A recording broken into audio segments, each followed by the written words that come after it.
Hi everyone, good morning, good afternoon, good evening, wherever in the world you are listening from. Today we're looking into the story of Jeremiah.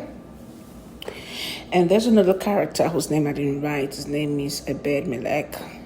Our text is Jeremiah chapter 39. But to really get the full gist, you need to read from chapter 38. So from chapter 38, there was a siege in Jerusalem.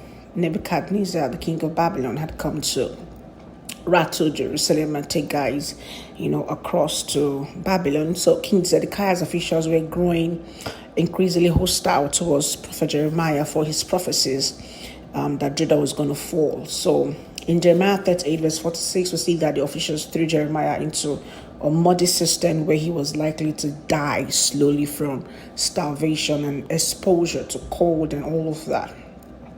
So this guy called Ebed-Melech heard what had been done to Jeremiah and courageously went to the king, and he boldly spoke about what the officials were doing as evil and unjust. So because of him, the king gave permission. And then they sent 30 men to rescue Jeremiah from the pit. He even showed compassion by using rags and old clothes to protect Jeremiah's arms from the ropes. And this Ebed-Melech guy is actually a foreigner. And so he was a foreigner, he was a eunuch, he was a servant. He had very little political power. Yet he confronted the king and said, "Your officials are being wicked to Prophet Jeremiah." His motivation was clearly just moral courage rooted in faith in God. He believed God and Jeremiah's God, if I could put it that way. Being in Israel, though not originally an Israelite, but he believed God. So in Jeremiah 39, that is our actual text, we see that Nebuchadnezzar's men have come to raid Judah. They had carried people away.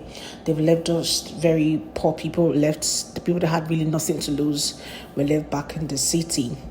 But because of Jeremiah's faithfulness in proclaiming the word of God to Israel, despite their rebellion and them not treating him right, God gave Jeremiah favor before the king of Babylon. Jeremiah was taken care of. Jeremiah was kept, like he was treated like an expatriate, I'll put it that way, in honor, you understand.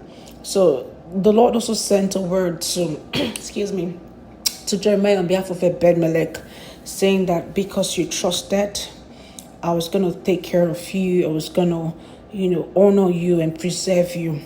And we'll see how faithfulness plays out for Jeremiah, for Ebed-Melech.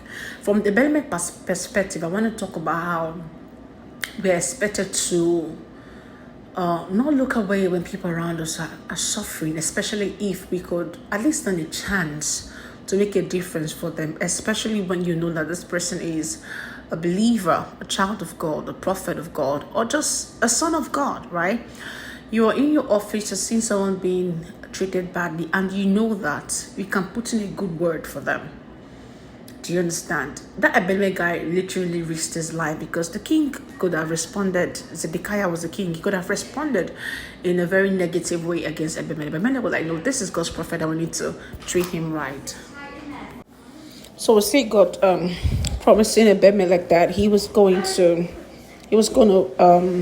do him well because he didn't remain silent when others were acting wickedly. He rather chose to act righteousness. So it's important that we are able to look out for other people's situation when they're being maltreated and put in the good word where we can. Of course, you have to allow the Lord lead you so that it doesn't become to your own detriment, even though it could be really, because Ebed-Melech was a stranger, and like I said, he could have been, negatively responded to by King Zedekiah. So faithfulness is also looking out for our brother. Faithfulness is also trying to bring support to somebody who is, working in righteousness and facing some kind of persecution. If you can provide a way of escape, if it's within your power, faithfulness for us would also be that we are able to provide that way of escape for them, put in a good word where you can. We saw how God, rewarded Ebed-Melech's faithfulness with justice, faithfulness, with integrity. Technically, when he gave a word to preserve him while others were being dealt with, we also saw how the Lord preserved Jeremiah.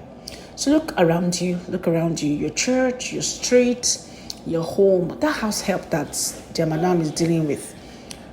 Is it possible that you could go and talk to the woman and say, tell me about this, your girl, and then just ask the Lord for wisdom, to put a good word to see if how she's treating the girl can change and all of that. Just find a way to support. Sometimes it can even be that maybe the madam will not listen to you, but maybe the girl, you notice that she's been starved and you can provide food, even if it's in secret for the safety of the child. Anything you can do to just preserve a righteous person, technically, is regarded as faithfulness.